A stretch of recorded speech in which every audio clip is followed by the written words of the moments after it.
Well, here I am at Fishbourne Roman Palace, and I think I'm trying to convey the sheer size of this building. Apparently the footprint, and you can see some of the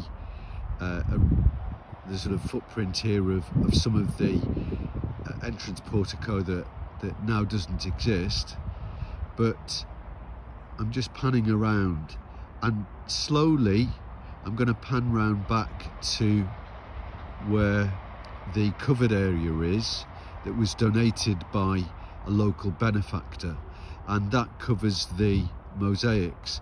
But I'm going to pan round, I'm going to continue to pan round after that, and then you'll see the hedgerows, and it goes where that gravel path is that I'm focused in on at the moment. The excavations, I'm going to walk towards that gravel path because the actual size of this place is absolutely unbelievable.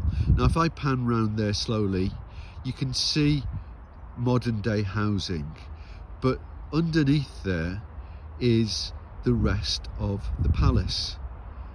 And so I'm just panning around now where some of the palace would have stood. I'm not quite sure. Am I looking at I think possibly the eastern side of the palace? We've just looked at the northern, looking at the eastern side, and then towards the north. And the earlier site of the first palace, or the first buildings I should say, were put up not long after the Roman conquest of Britain.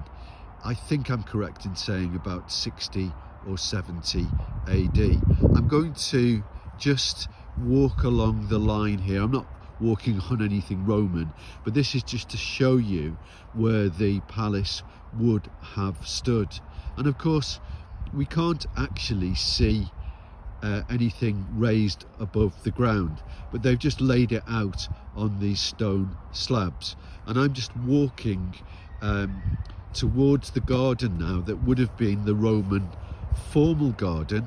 And I think you can see some of the hedgerows there that are laid out in what they think were the formal Roman garden style, I should say. And I'm going to just perch myself on another bit of modern concrete. Don't worry, I'm not on Roman remains. And you can see again the sheer size of this.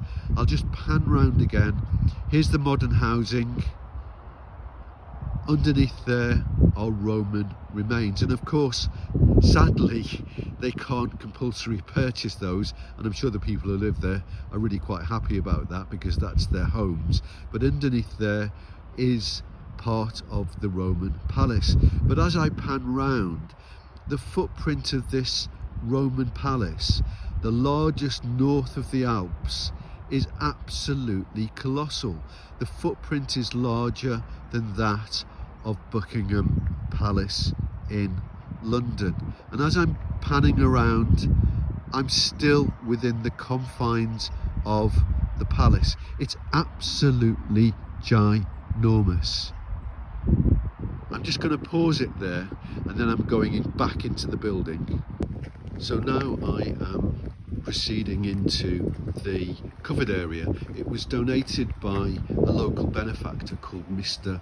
Marjorie, and he enabled, once this place was discovered in 1961, it was then basically covered, because if it wasn't covered it would be in a dire, very degradable situation.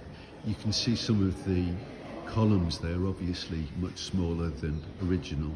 I'm going to just pan round slowly and look at some of the, you can see some of the post holes from the farming and later settlement in some of the mosaics. And I'm just going to walk along here and you can see some of the mosaics as I walk along. Now I'm going to stop here again, and I'm going to come to the most famous of the mosaics shortly.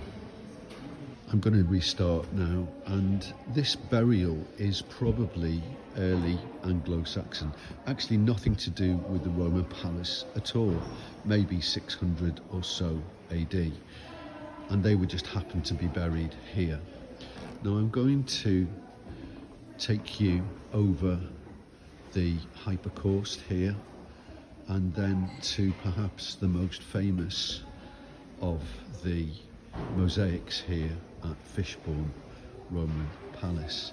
And you can see here the amazing design and detail, Cupid in the middle there, and then you have these mythical sea creatures over there, and then you have some quite detailed mosaic, which is really quite spectacular, and perhaps the best in the whole of Roman Britain, arguably. And then I'm going to move along through see the modern concrete strips here, which delineate the rooms in the palace. And again, I would stress to you that it is actually a palace. It's not just a Roman villa.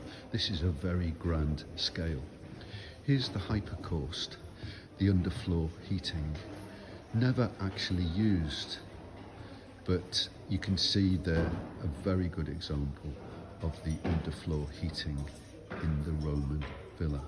Oh, and there we have a Roman legionnaire walking around, and it's the school holidays, and he's just walking around being a sort of visual item.